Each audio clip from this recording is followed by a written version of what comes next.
ఏం డిమాండ్ చేస్తున్నారు? ఈరోజు ఏం చేశారు? జమ్మూ కాశ్మీర్లో ఉగ్ర దాడిని ఈ దేశంలో ఉన్నటువంటి ప్రతి ఒక్క హిందూ, ప్రతి ఒక్క భారత పౌరుడు ఖండించాల్సిందే, ప్రశ్నించాల్సిందే, అవసరమైతే ఎంతకైనా తెగించి పోరాడాల్సిందే అని సందర్భంగా తెలియజేస్తూ ఉన్నాను.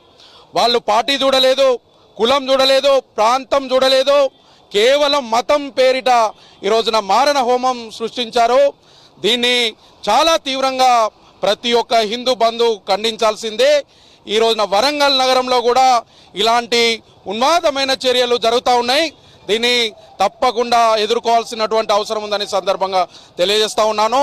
ఇట్లాంటి ఉన్మాదులు ఒక్క క్షణం కూడా ఈ గడ్డ పైన బ్రతకడానికి వీల్లేదు. వాళ్ళను వెంటనే ఎన్కౌంటర్ చేయాలని ఈ సందర్భంగా డిమాండ్ చేస్తూ ఉన్నాం. ఈ దేశాన్ని హిందూ దేశంగా ప్రకటించాలి. అప్పుడే ఈ దేశంలో హిందూ ఉన్నారని సందర్భంగా గుర్తు చేస్తూ ఉన్నాను. హిందుత్వం అంటే పూజలు పునస్కారాలు కాదు, హిందుత్వం అంటే గుడులు గోపురాలు కాదు, హిందుత్వం అంటే మతం కాదు, హిందుత్వం అంటే ధర్మం, హిందుత్వం అంటే ధీరత్వం, శూరత్వం, ఈ దేశం యొక్క అస్తిత్వం అని సందర్భంగా తెలియజేస్తూ జై శ్రీరామ్, జై శ్రీరామ్.